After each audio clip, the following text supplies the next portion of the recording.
The next episode of The Commercial Break starts now. And Mayim is here with us now. Thank you so much for joining us. I feel like this is such an honor to have you here on our show today. Absolutely. Welcome. Thank you. It's so nice to be here. You have been a kind of a mainstay throughout our lives. We're humans of a certain age, which I don't choose to share on the show, but I'm sure everybody can figure it out. You have been in entertainment for most of your life. I mistakenly thought Blossom that was your first role, but no. You were in Beaches. Yes. You were the young version of, I'm sorry, I can't remember the character's name in the movie. Her name was CeCe Bloom, yeah. CeCe Bloom, that's right. Yeah. How did you get, how does that happen? Yeah, so I'm considered a late bloomer to the acting world because I didn't start as a toddler. You know, most child actors, most child actors that you see, they start in commercials and, right. I was born in 1975, and if anyone remembers what TV looked like at that time, kids didn't look like me on television.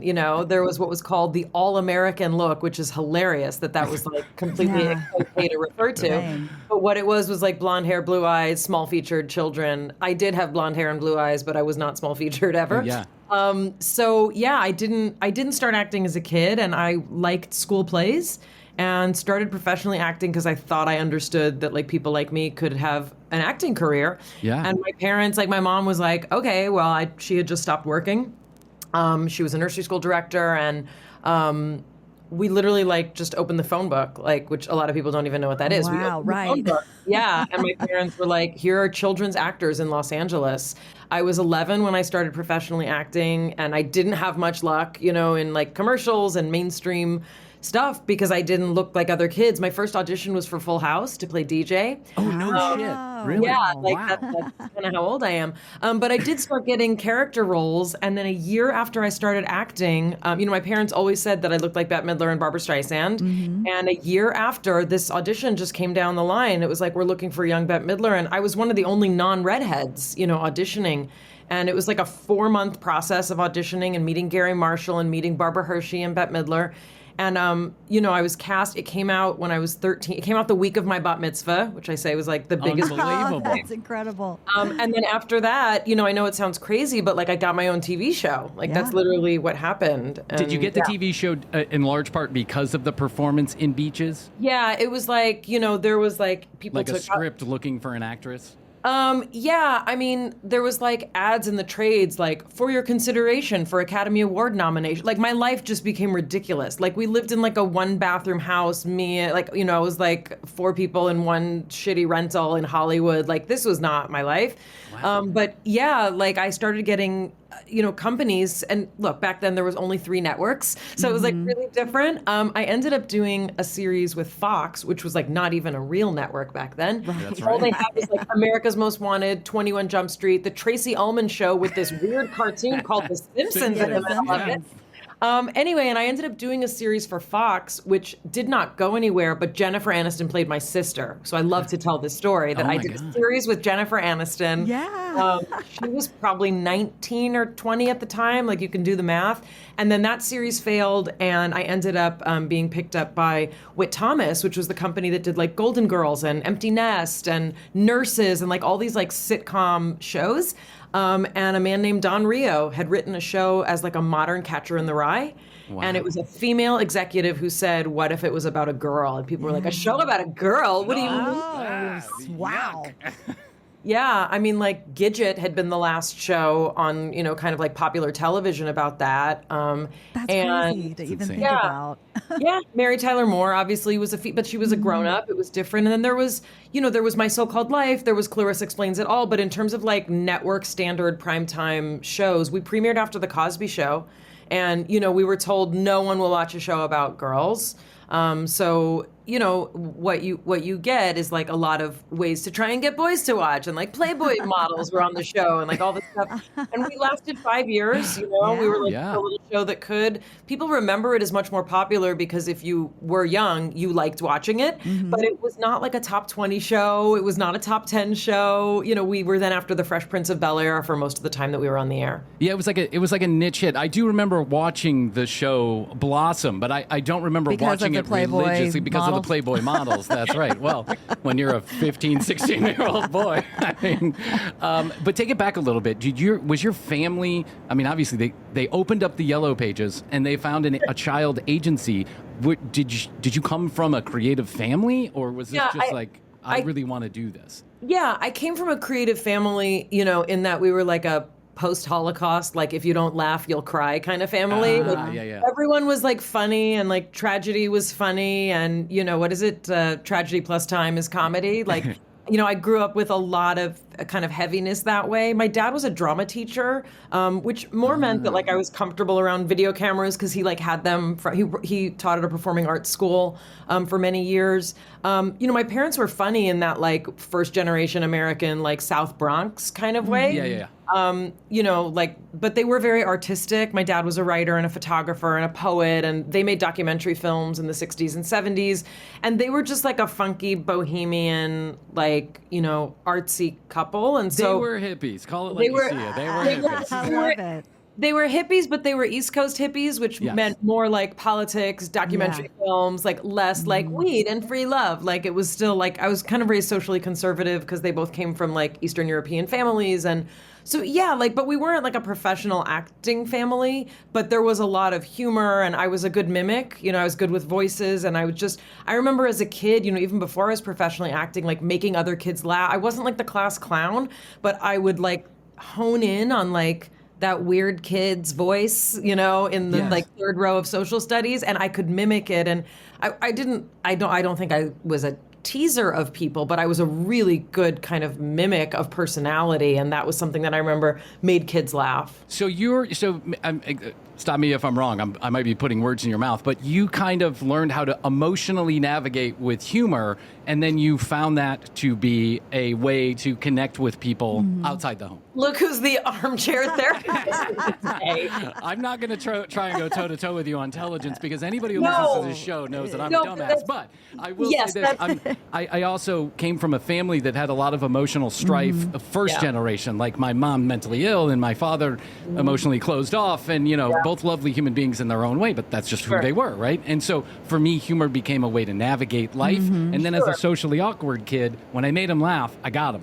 And so that's, that's literally, I think, so. And, on my podcast, we talk about this stuff in these terms all the time. So like, I'm happy to talk about, like, you've basically defined like a perfect formula for codependency, in terms of a child trying to say, whatever makes you happy will make me not feel what I'm feeling now. Correct. And if it feels uncomfortable, I want to do something that makes it not uncomfortable. Yes. So that's kind of one part. And, the other thing is I say there's two kinds of actors. There's actors who want the applause. They want to feel like I'm good enough. And then there's actors, which is my type. It's like, when you're okay, then I'll feel like I'm good enough. And there's a difference, right? There's actors who are like, I love the fame, and like, I'm amazing, and I'm beautiful, and look at me. And then there's people who are like, no, but really, are you okay? Because then we can move on, and then I know that I did good by you, right? Very interesting. Very interesting. And I have listened to the podcast, and you do break this stuff down in great detail, and I would say with great sensitivity, but also very smartly.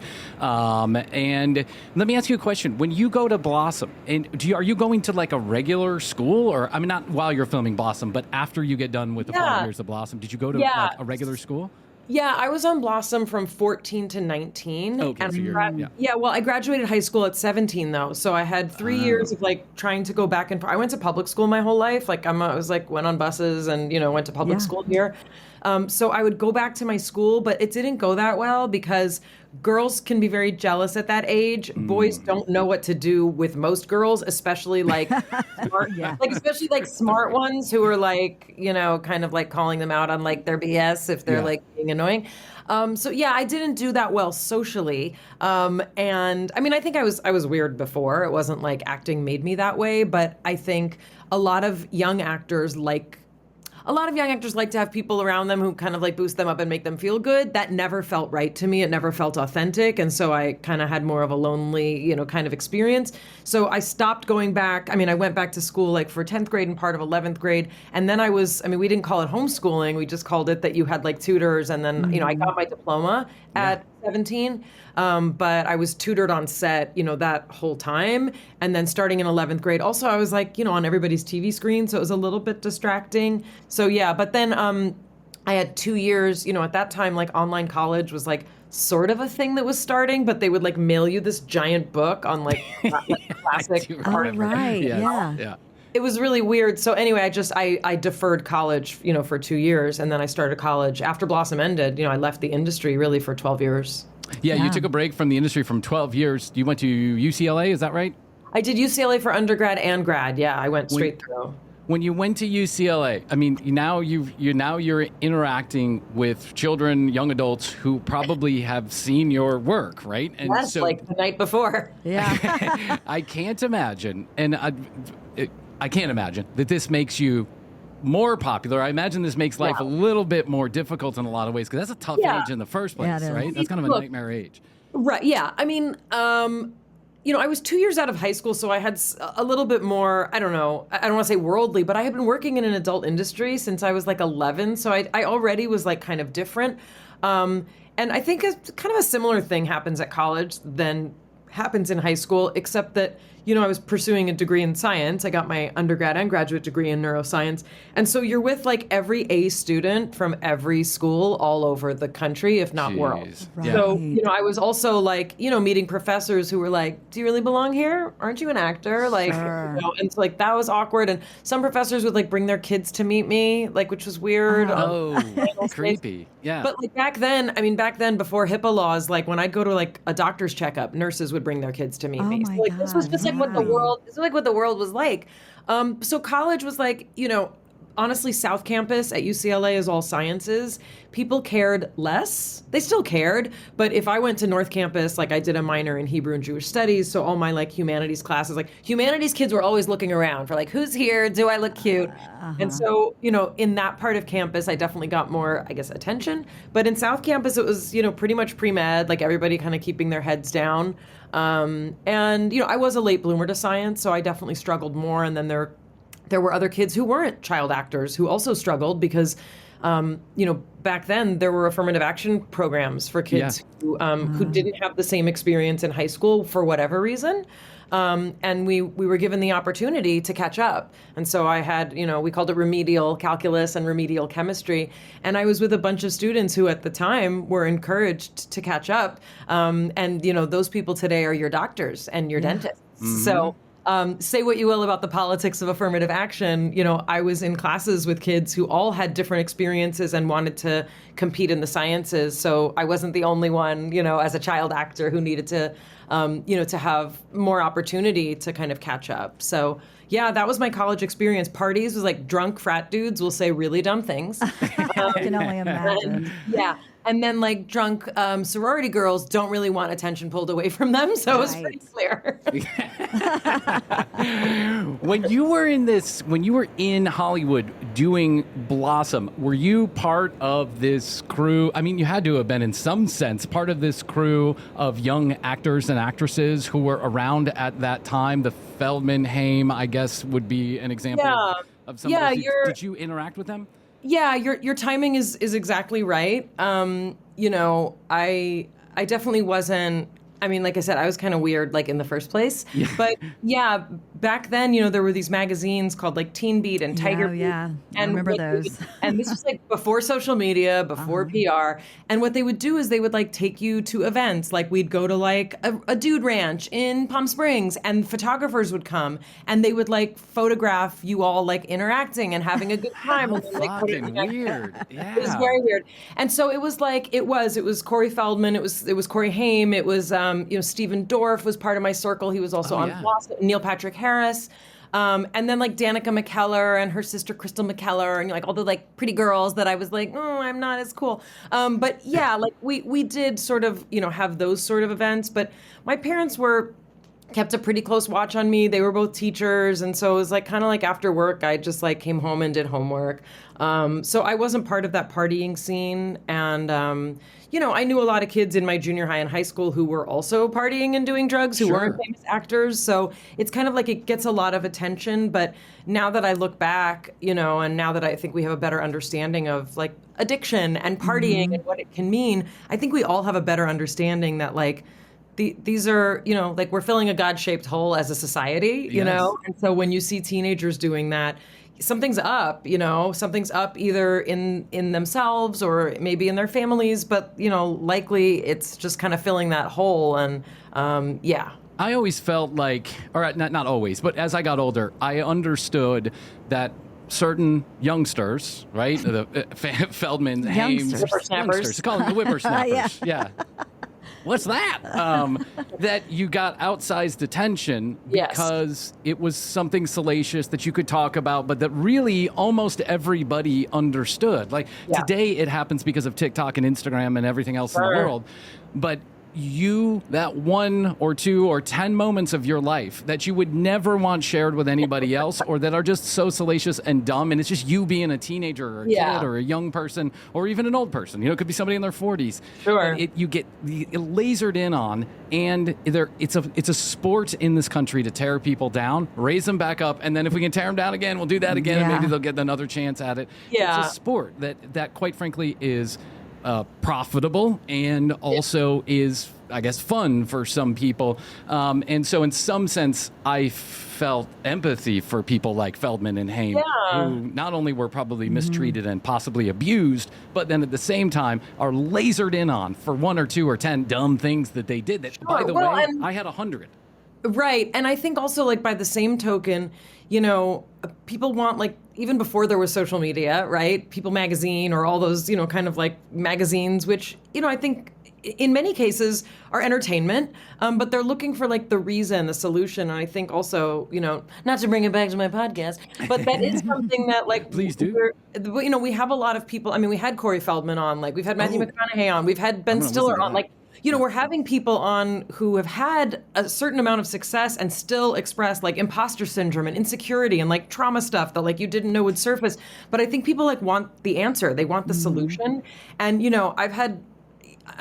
many people I've worked with have died, and overdosed, right? Yeah. And so, I'd often be asked, and this was like even before I was studying neuroscience, before I was studying neuropsychology, and people were like, well, your parents were strict. Is that why you didn't get in trouble? And it's like, it's not that simple, No. And it's also not for me to take the memory of people who have, died in really tragic ways and be like, if their parents had been more strict, they would have been fine. Like, I'm not going to say that. And it's also like, it's so false to say that we can sum it up like that, And you are right simplistic. and you're right about this, is that everybody wants a 1-paragraph answer, right? And I think that's part of what perpetuates misunderstanding of really complicated and nuanced situations. I mean, you could say that, right? You could say that about anything in the world. I mean, and like, that's the thing. Like, there's so much nuance, like even in politics. Like, I understand it's an election year, but like, people want that one headline that's going to sum it up and tell you what you should feel. But like, we're not all 14. We don't need to know, like, in one sentence, like, if you have me for 10 seconds, what should I believe, right? Like, we're adults. And there's a lot more nuance. And that's also why, look, social media took it from a paragraph to like, what is, used to be 3 seconds. Yeah. Exactly. Or like, what can you communicate in 10 seconds? Which I haven't. Let me ask you this as a neuroscientist. Is this how we're built? Is this how we're built? No, we're built for human interaction. We're built for looking at people's faces, real faces, not computer-generated faces.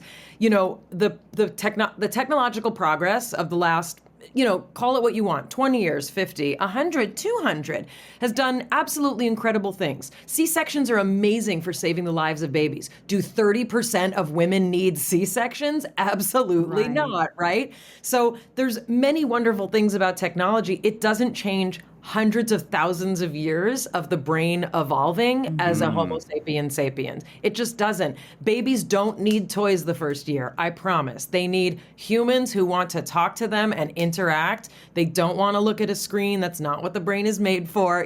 All these things, like, we're literally made to interact. And it's fascinating to see what AI can do, but it's much more interesting for me to bother my boyfriend to write me a love poem. I promise. Yes. Let me ask you a question about AI, because I feel you probably have your finger on this. I sense that AI is a lot of hype to generate dollars. It's big data. It's but I'm not sure that it's going to fundamentally change. Like, it's not going to take my job tomorrow. No one's going to do it. I mean, not that we do great podcasts anyway, but no one's going to take my podcast and recreate it in ways that are funnier, better, different, faster, whatever it is, anytime soon. Maybe in 100 years, maybe in 50 years. But I think it feels to me like it's just a buzzword that may not fundamentally have a lot of meat and potatoes to it. What is your sense? I mean, not that I don't want to sound 90 years old with you. I think it's a combination of things, and I think that it already has fundamentally changed the way people produce content and take in content.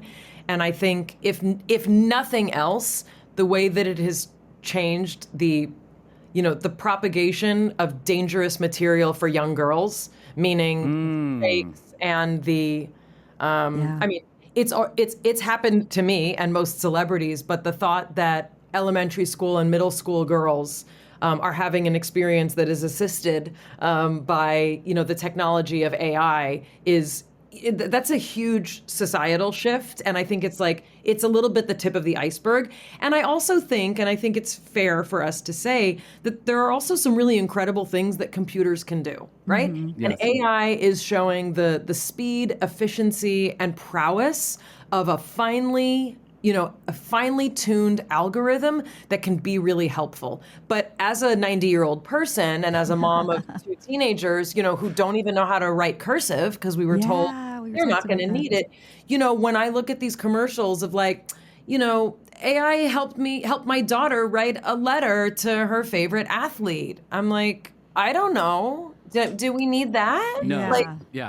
I'd love to be a nerd and tell a child how to write a letter and talk to them about what does it mean and what do you want to communicate, and it doesn't have to be perfect, and all those things that are missed. So I think I can't say that the companies producing your podcast and mine are not using AI in ways that make things faster and can be helpful and generating titles and things. And I have a lot of weird feelings about that. But I'm 48 and I'm not Elon Musk, right? Yeah, that's true. I get to sort of have those feelings. And my kids were homeschooled until high school. My older one didn't start high school till 11th grade, and I was really glad, that he doesn't want to use AI like that for work, for school. Yeah. And I'm not saying it's because he was homeschooled. I'm saying we were out of a technological school situation, with a structure and bureaucracy and competition, which he was introduced to, in 11th grade. But that scares me. It does scare me that kids are not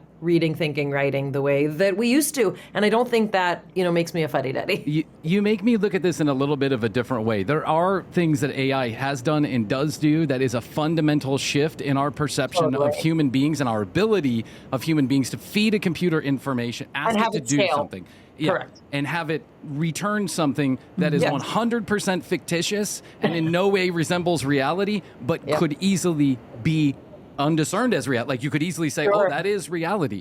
I guess my thought is, I hear a lot of people, prophesizing about how AI is going to run the world and maybe someday, but I don't know that day I hope is we're dead by today. then. Yeah, I me hope too. you and I are dead. I agree with that. Why did you take 12 years off of acting? Go jump from AI to acting. Why did you take 12 years off of acting? Did you feel... Yeah, I mean, when Blossom ended, sitcom wasn't a popular thing to be part of. It was you were on a sitcom, you were, and it wasn't, with all due respect to Punky Brewster, it wasn't like a kid's show in the afternoon. It was a nighttime, primetime show. But, we didn't have movie stars like we do now making cameos in sitcoms. True. It was really seen as if you want to be considered a mature, legit actor, you need to make a big shift. So, I was offered theater stuff, but I didn't really want that lifestyle. And, my grandparents were immigrants from Eastern Europe. I was taught you go to college. So I wanted to go to college. And I wanted to have more of an anonymous existence. I never really was very taken with like the fame part of it, the fancy part of it. So I kind of got to just like be a person, and kind of find my own way. There's a real, kind of suspended sort of adolescence and sort of a forced maturity when you're working in an adult world. And I think I really wanted some time for that to even out. I ended up meeting the person that I married and had kids with, as an undergrad. We met in calculus class. We're since divorced, but like that was the foundation of my social life was meeting this person, and it was a real intellectual match and a comedy kind of match. And so yeah, I lived a very different life, and I went straight into a doctoral program. I did 3 episodes of Curb Your Enthusiasm kind of in those years. I got sort of I was still auditioning for stuff here and there, and I literally was walking by the Curb Your Enthusiasm casting office, and I was auditioning for something else in the building, and I went in and I was like, this is my favorite show. Yeah, mine too. Yeah. I'm like, I would never like go into a casting office and be that person. They were like, okay, thanks, bye. and then I think a couple weeks or a couple months later, I got called in to audition for Curb. So I did 3 of those episodes, but otherwise, I had my first son in grad school. After finishing my coursework, I took my doctoral hood pregnant, and I really liked being a mom. I liked being an at-home, kind of mom. I wrote my thesis while breastfeeding my first, and Wow. I was like tutoring and teaching and things like that. But I really kind of made a decision that men don't have to think about in the same way, and that not all women choose to think about. But do I want to like put my kid in daycare so I can be a professor and teach other kids, or do I want to shift my life and see what happens and be home with my kids? And so I don't know if it was the right decision, like in the grand scope of the universe, but it was the right decision, for our family, and a very hard decision. Once you leave academia, you're kind of out.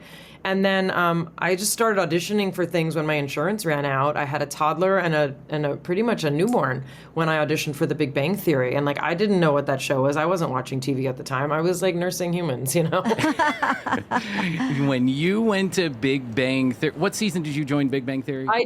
So I was in the season finale of season 3. It was already a very successful show by then. And then Melissa Rauch, who played Bernadette, she and I were both made regulars in season 4. In season 4. When you got to season 3, now I've read this because I would not have been someone I would have been on the internet. I wouldn't have been someone debating this on the internet, but I read that it was quite the controversy that you become a season regular at the time, at the moment that it happened. Yeah, well... Why? Well, I think that people that show really struck a chord with people in a really interesting way, and... Geek chic was kind of floating about then, and that show really kind of tapped into that. I like to say Big Bang Theory was a show about kind of how the other half lives. Yeah. It's actually, kind of more than half, because most people are not like the Beverly Hills 90210 cast, that I was raised to believe that everybody looked like. No. Right. Right. So, not everyone is blessed with looks like I am. The thing is, like, being brought on as a love interest for Jim Parsons' character, for Sheldon Cooper, carried with it a particular kind of weight, because he was this sort of like, it was like a spectrum-y character before we even talked about it like that, and there was a kind of, asexuality to him. And I think that was really important to people as a feature of that character. And so, of course, me being brought on would be kind of an extension of that anxiety that people felt. And, to be honest, as a, kind of geek myself, I totally get it. Like, if there was a show, if I was a fan of that show, meaning if I wasn't like raising children and I was, let's say really into that show as representative of my life, I would probably feel the same sense of like proprietariness over, wanting to keep this character the way he was. And I think a lot of people had fears that he'd become this kind of like doe-eyed TV boyfriend, which I really think like, our writing staff was unbelievable. And, Bill Prady and Chuck Lorre had a very specific idea, at that time and continuing on. And, later with Steve Milaro and Steve Holland as our showrunners, like it was very specific of how to kind of craft these characters. So even when Amy and Sheldon, said, I love you, it was in a very special, kind of nuanced way. Yeah. So I'd like to think it held true, but look, the fact is by then the internet existed and people could just be like, she's so ugly. Why is she on television? And it's like, okay, well, I don't know. Yeah, well, the internet is full of 13-year-old boys looking to, be keyboard warriors. I can tell you that if you're at all if you do anything public, right, including a podcast of Correct. not so much notoriety, you hear from the loudest voices in the room. Oh, they're very noisy. Always the keyboard Yes. warriors. And to be fair as to us as humans, and I'm sure you experience this way more than we ever will, because you are on one of the two of the most popular sitcoms ever, is that when those words come across, it's hard not to hear those words the loudest also sometimes, right? And so I really have to learn to tune it out. You probably have much more experience with this than I do, but I know that I can read 1,000 great comments, and I read one, and it can really stick with me. Oh, yeah. No, I am that person who, like, there'll be 10,000 likes, and I'll be like, but who didn't? What's that thumbs down? What is that thumbs down? The first time I actually went, and I started a YouTube channel, which is, where my podcast is now. But when I first started the YouTube channel, and I went on and I was like, oh, there's comments? Oh, that's interesting. And I was like, who said thumbs down? And I clicked on it and realized I had just given myself thumbs down. Like, yeah, that feels accurate. But yeah, I mean, look, the time that I was on Big Bang really saw, a shift in kind of our cultural access to information from the outside world. And I did used to read things. I did used to really go down the rabbit hole. And, I tend towards like body dysmorphia, depression, and anxiety as it is. Yeah. So then like add that. And it took some weaning, but I did finally have to wean myself from monitoring not only my Instagram, kind of comments, but I am one of those people, if I see other people's fabulous, attractive lives, I have a very hard time understanding that that's not what their life is like and comparing my insides to other people's outsides.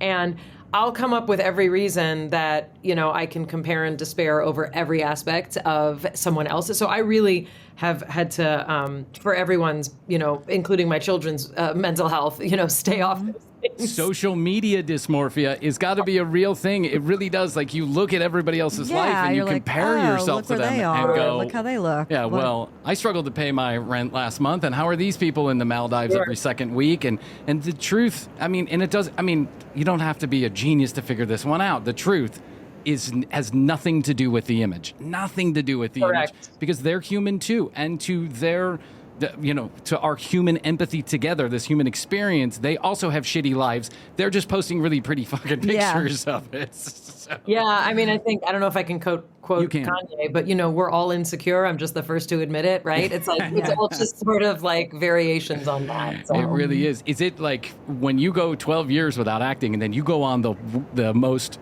popular television show in the world, is it a real kick in the teeth? Or are you like, holy shit, this is why I left? Or did you enjoy the ride a little bit more the second time? No, I definitely could enjoy it a little bit more because I wasn't the star of it, meaning the pressure wasn't on me. I wasn't in every scene. I wasn't carrying the weight of the show. I was just as happy to go to work and have 3 sentences as 3 scenes. It was really, really different. And I think for me also, like, for quite some time, I was the only one with kids of the cast. And so it was also like, I got to get home. Like I was like still like pumping, breast milk in between scenes for like 2 years, I think, on that show. So I still was like, my brain was sort of a little bit everywhere and juggling like, what's for dinner? I got to like figure that out and go home. And also, as it is true for any job that you're in for, almost a decade, like, my dad died. I got divorced. Like things happen. Things are constantly happening to all of you in your lives together. And so, it's a place to process and it's a place to have friendship. But yeah, the outside world definitely, kind of peeks in for sure. So for every Big Bang fan out there, do you and the cast still stay in touch? Are you friendly? Is there like a special WhatsApp group that goes on between you? There's not a WhatsApp group, but we kind of all connect in different ways. I wrote a movie. Actually, I started writing it during Big Bang, and I specifically wrote it with Simon Helberg in mind. And it came out a couple years ago. It's called As They Made Us. It's with Dustin Hoffman and Candice Bergen. They play the parents, and Simon Helberg and Diana Agron play the kids in this family. So I actually got to direct Simon. I wrote the screenplay and I directed it. And so that's cool. That was amazing. Jim and I, we did a Young Sheldon appearance together, and we'll stay in touch. Melissa Rausch and I think, talk the most. We, still live kind of locally, and we both worked at Warner Brothers, and she's still there at Night Court. I've had Kunal on the podcast a couple times. Kaylee, I follow more kind of in the world of social media, and super excited for her as a mom and all those things. Yeah, I think that's all. Oh, and Johnny Galecki. I mean, I've known him since I was 13 years old. He was one of that group also that you mentioned. We had the same agent when we were kids. So, well, you were making that Fox pilot probably when he was like making the Bundys. What I mean, would that have been true? So Johnny Galecki was actually on Blossom. He guest starred on Blossom. I think it was right around Roseanne time. I think that those kind of intersected. So yeah, we haven't had like any like formal reunions or anything like that, but there's still a sense of camaraderie for sure. Well, it's a great show that a lot of people are connected to, and I think if you can do that like once in your life, then you are. If you can touch a creative project like that once in your life that affects so many people in so many different ways, then you probably consider yourself blessed. But then you go on to co-host Jeopardy with Ken. How did you feel about that experience? You can be just as honest as you want to be here at the commercial break. No, it was, I mean, it was, that's a dream come true kind of job. I can't even imagine. Especially for a geek person. It was really, it was fantastic. And the fact is, I was offered the hosting position, but was working on a sitcom at the time. So that's actually how Ken and I started splitting duties, is because I was working. Yeah, I worked on a series for 3 years after the Big Bang Theory, and that's when Jeopardy happened.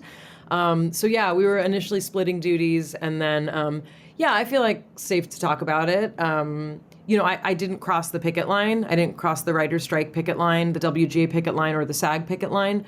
That happened, and then I was let go. I don't know that I can connect those. It is certainly uncomfortable. It's an uncomfortable turn of events that I, didn't cross the picket line and then was let go. Yeah. And of course, it's their prerogative to hire whoever they want. Of course. So there's no. Obviously, there's no connection. There's no email. There's nobody said anything out loud. But it's freaking strange timing. Yeah. It is fucking strange timing. Yes. Yeah. Part of me wanted to be on social media. Like, does anyone think this is weird?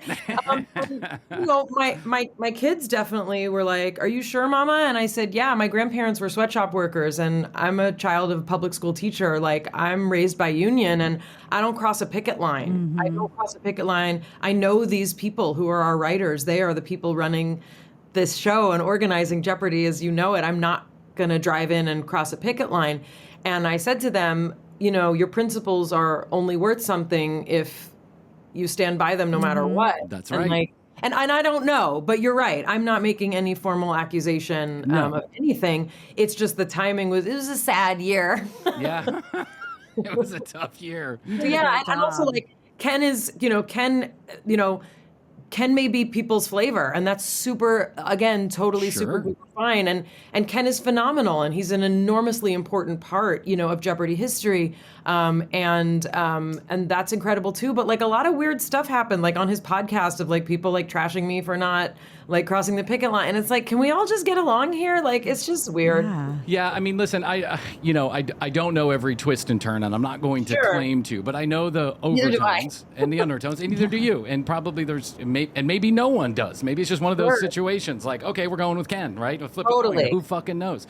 But at the end of the day, it does seem a little bit on the surface if you're a person like me just kind of reading the overtones online. Oh, no, writers, and writer, like certain aspects of the writing community did come out and be like, this is a thing. Like, she didn't cross a picket line. She got fired because she didn't support. And I don't know. And again, I don't know. I really don't know. And also like just, the timing of it was just weird. Like, I don't know. I still had a contract. So, it's just like weird. How long was left on the contract?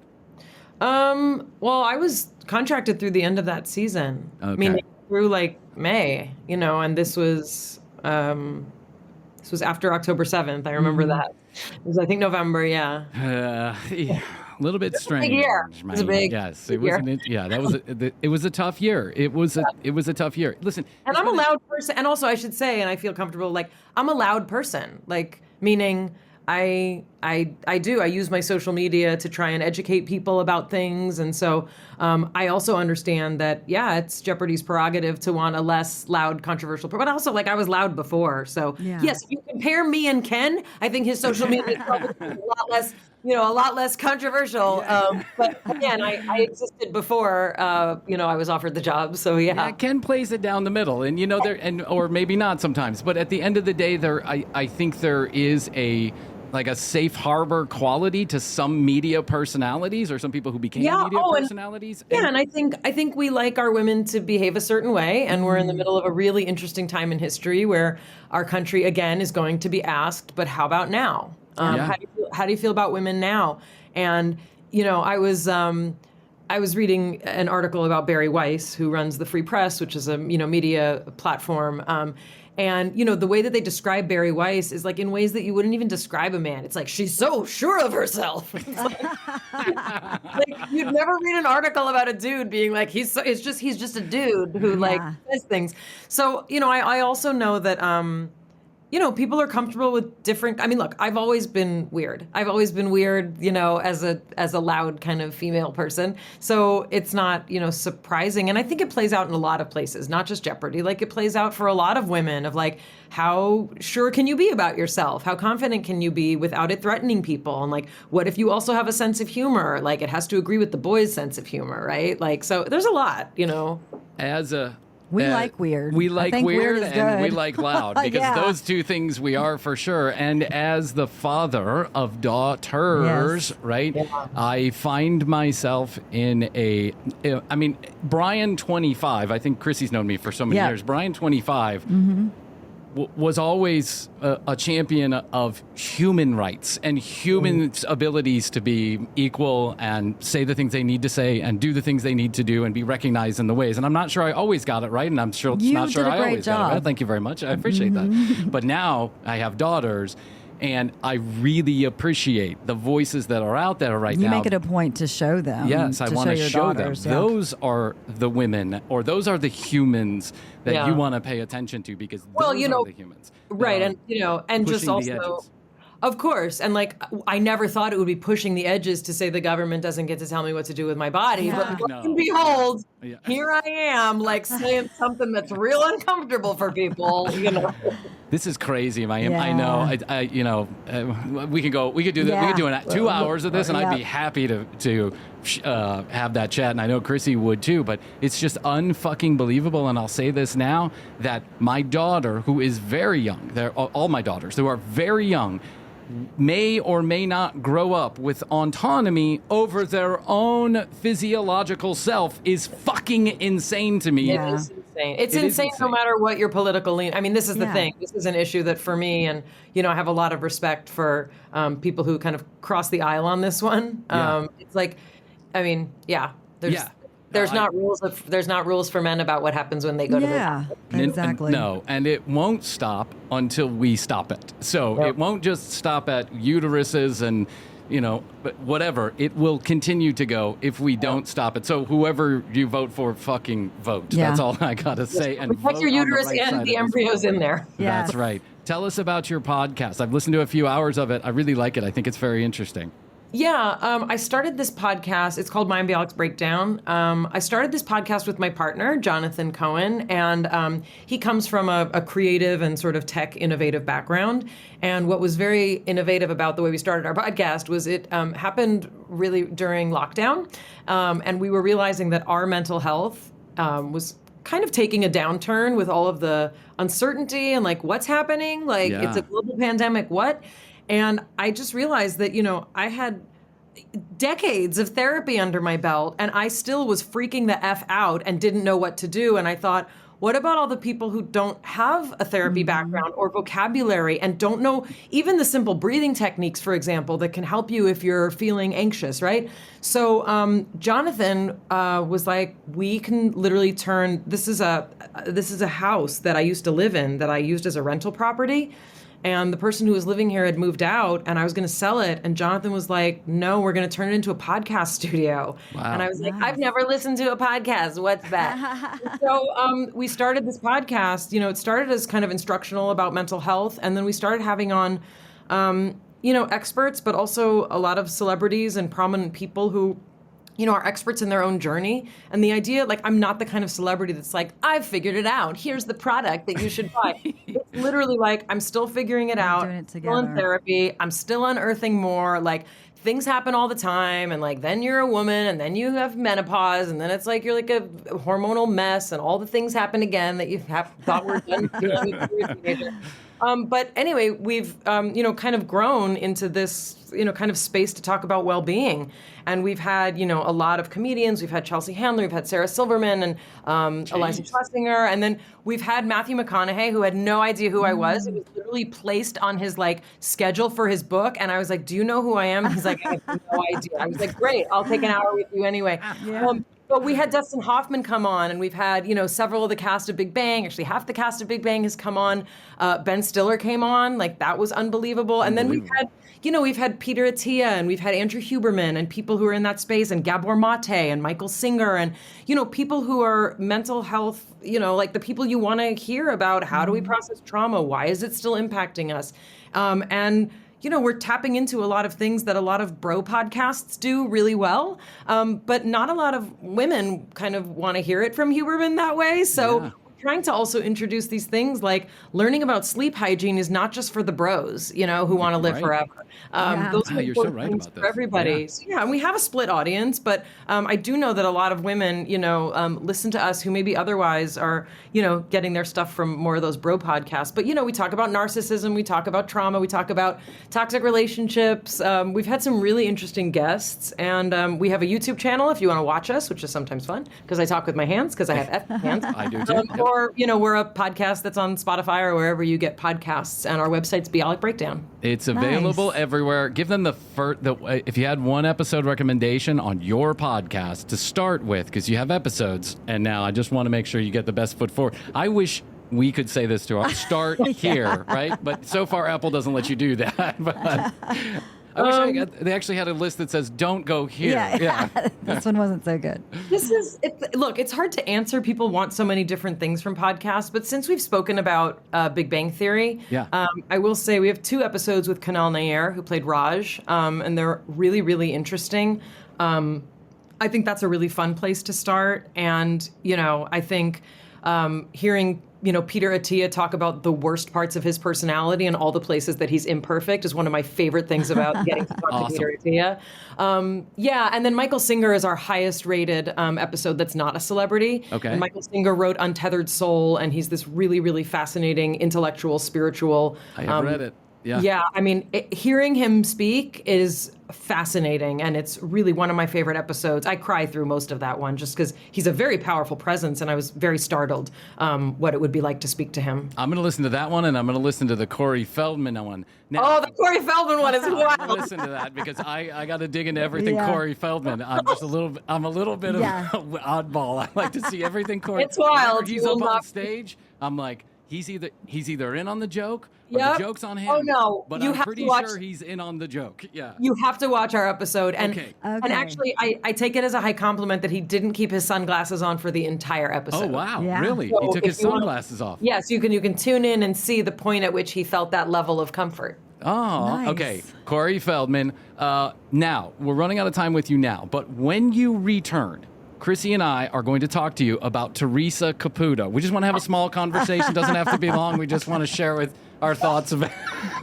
We want to see if you're okay. You're sleeping in the hyperbolic chamber, by the way. The oxygen? I have a hyperbaric oxygen chamber. I just saw that on your Instagram before we started recording. It's super nuts, and it's one of those things that like so many different doctors kept telling me to do it, and I was like, okay, well and I'm literally not being paid to do this. Like, it's not an ad situation. I got it on loan for 6 months, and I'm going to just try it out and see if we can see a difference. Yeah, Okay, let next us time know. you come back, then you're going to talk to us about Teresa Caputo in your hyperbolic chamber, and I will react to your Corey Feldman episode, and we will find out if Corey is in on the joke or the joke's on him. Mayim Bialik, you have been wonderful. Thank you so much for coming here. We certainly That was a appreciate it. pleasure. And welcome back anytime. I hope you come back. Thank you. Happy to. This was really fun. Thank you so much.